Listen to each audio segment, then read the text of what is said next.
Hello students, welcome to my YouTube channel bright future English classes.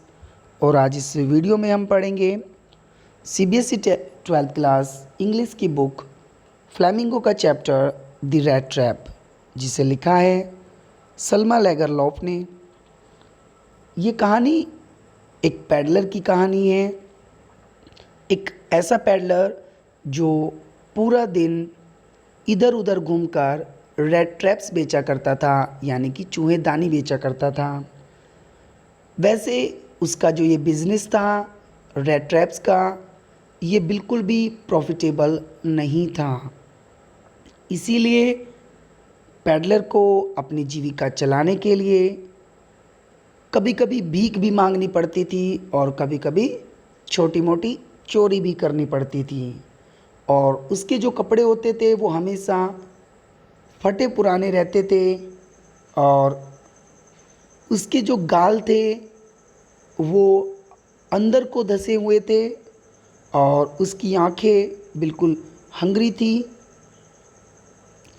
एक दिन उसके मन में एक विचार आया और उसने सोचा कि ये जो पूरा संसार है ये कुछ भी नहीं है सिवाय एक रैट ट्रैप के, यानी कि ये संसार एक चूहेदानी है।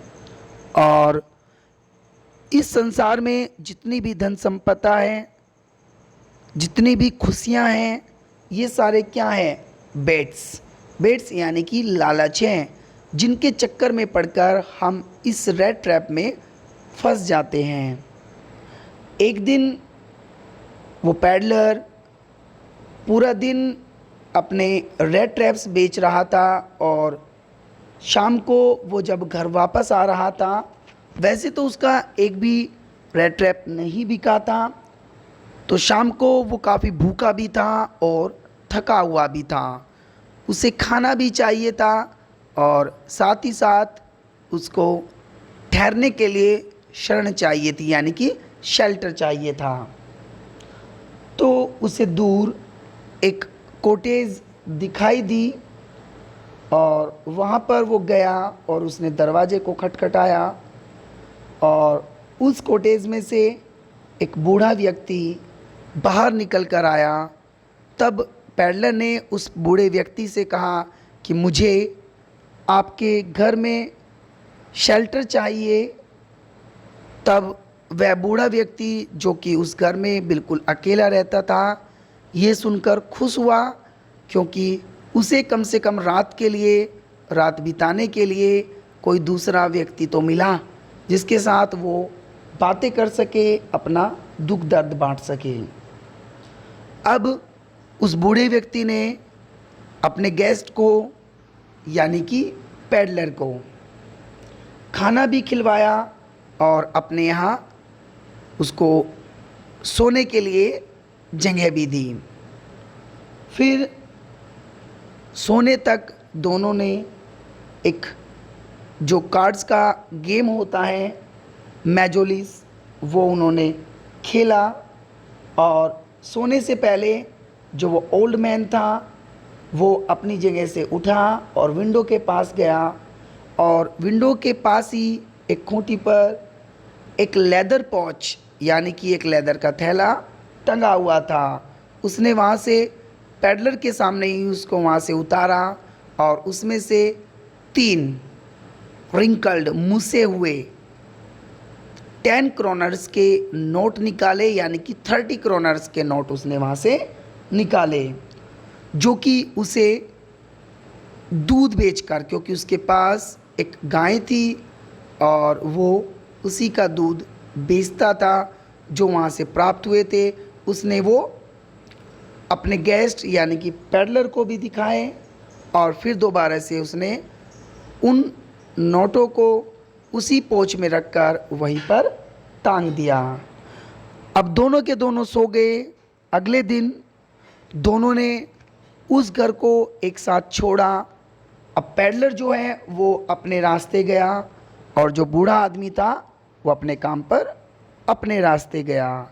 लेकिन कुछ ही देर बाद जो पैडलर था वो वापस आ गया, केवल आधे घंटे के अंदर ही।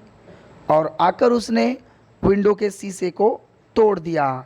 और विंडो के शीशे को उसने तोड़ दिया और उसके बाद उसने जो वहाँ पर विंडो के ऊपर खूंटी पर जो वो लेदर पोच टंगा हुआ था उसमें से उसने वो 30 क्रोनर्स के नोट निकाल लिए।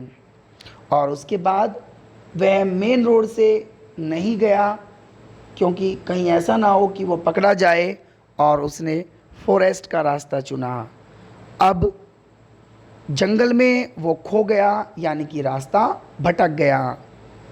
समय दिसंबर का था और काफ़ी ठंड थी और रात भी काफ़ी अंधेरी थी। उसे कुछ भी समझ नहीं आ रहा था कि वो अब कहाँ है। फाइनली भूख के कारण और थका हुआ होने के कारण वो जंगल में ही गिर गया और बेहोश हो गया। और जब उसे होश आया तो उसे अपने आसपास थंपिंग साउंड ऑफ हैमर, यानी कि हथौड़ों का साउंड उसे सुनाई दिया, जो पास से ही आ रहा था, यानी कि किसी आयरन मिल से आ रहा था। अब उसने अपनी पूरी स्ट्रेंथ को गैदर किया, यानी कि अपनी पूरी ताकत को उसने बटोरा और उसने अपने आप को खींचकर वो अपने आप को मिल के पास तक लेकर गया। उसको काफ़ी भूख भी लगी थी और वो काफ़ी ठंड से भी तड़प रहा था। अब वहाँ पर जो भट्टी चल रही थी उसने अपने आप को उसके पास ले जाकर खड़ा कर दिया ताकि वो अपने आप को वार्म कर सके, गर्म कर सके।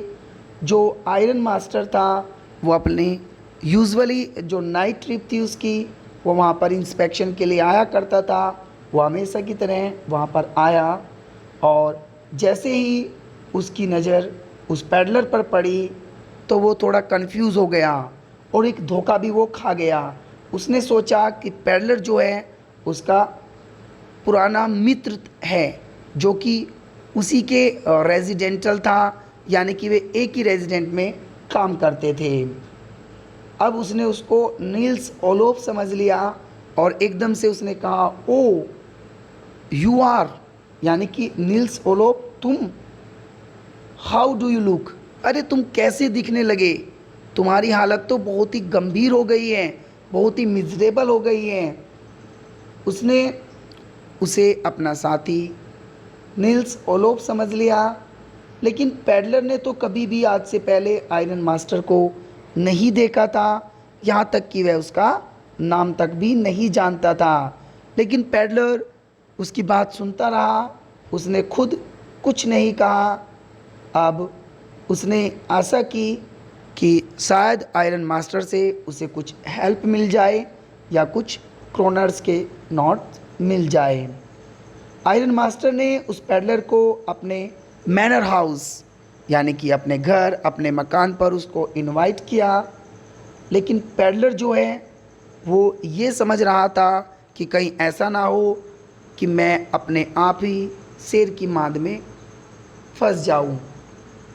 उसे डर भी था कि कहीं वो पकड़ा ना जाए, इसलिए उसने आयरन मास्टर से उसके घर जाने के लिए मना कर दिया। आधे घंटे बाद आयरन मास्टर तो चला गया था वहाँ से। उसकी डॉटर जो है वो वहाँ पर आई और उसने पैडलर को राज़ी कर लिया अपने घर ले जाने के लिए, क्योंकि उसने उसको बताया कि उसके पिताजी उसकी मदर के मरने के बाद बिल्कुल अकेलापन महसूस करते हैं और वो तुम्हारे मिलने से बहुत खुश हो गए हैं और वे चाहते हैं कि जो क्रिसमस इवनिंग है वे तुम्हारे साथ ही स्पेंड करें। तो इसलिए प्लीज़ आप हमारे साथ हमारे घर चलो। अब पैडलर जो है आयरन मास्टर की लड़की की ये बात सुनकर उसके घर जाने के लिए राज़ी हो गया। जो वो आयरन मास्टर की लड़की थी उसका नाम एडला विलमैनसन था। वो बहुत ही दयालु थी और बहुत ही फ्रेंडली बिहेव की थी और किसी को भी वो अपने विश्वास में ले लेती थी। इस चैप्टर की जो स्टोरी है वो काफ़ी बड़ी है। इस स्टोरी में बस हम इतना ही पढ़ते हैं और जो बाकी की स्टोरी बची हुई है हम वो यहीं से स्टार्ट करेंगे नेक्स्ट वीडियो में। So thank you for watching video. Thanks a lot.